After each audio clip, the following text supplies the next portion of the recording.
My name is Kim and I'm a member of Mundesley Women's Institute. This weekend we will be celebrating the 75th anniversary of VE Day, and the WI wanted to contribute to the celebrations, and as it's the WI, we thought what better way than sharing a cake making demonstration with you. So today I am making a country house cake. It's an original World War II recipe. Rationing, of course, was still in place and many items were not easy to obtain, and this particular recipe does not contain eggs. This is just to illustrate that delicious cakes could still be made even in those austere times, and this was due mainly to the ingenuity of the ladies on the home front, who had to learn how to make do, stretch resources and come up with alternatives to recipes.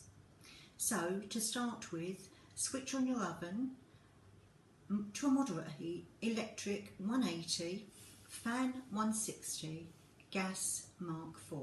So the recipe calls for the following, which I've already weighed out.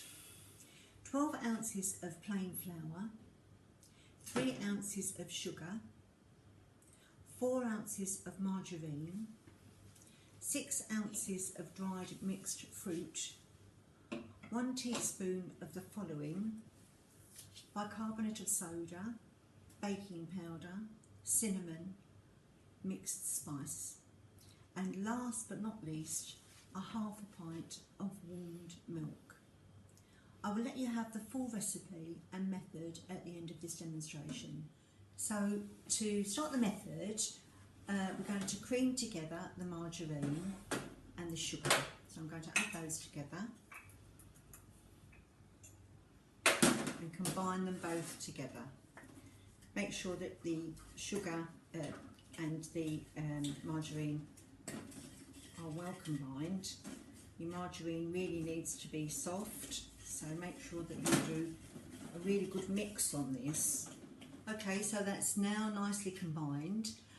We're now going to add the remainder of our dry ingredients, starting with the flour, which incidentally should be sieved. So we'll add that in. It's quite a lot of flour in this recipe actually.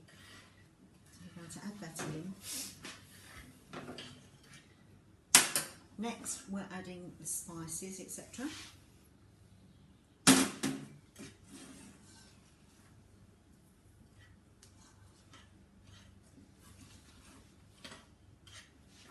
Combination there. I always find it's easier to leave the dried fruit until last. This combines quite nicely. And in goes the dried fruit. No waste any. And a nice mix combining all of those lovely ingredients together. So the last part of the recipe is to add the warm milk.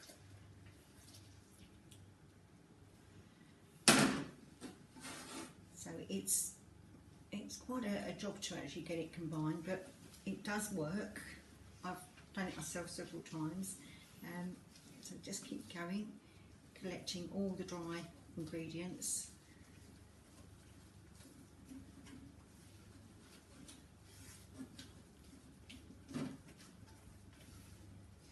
Lovely. So the mixture is now all in the tin, and I'm going to pop it in the oven.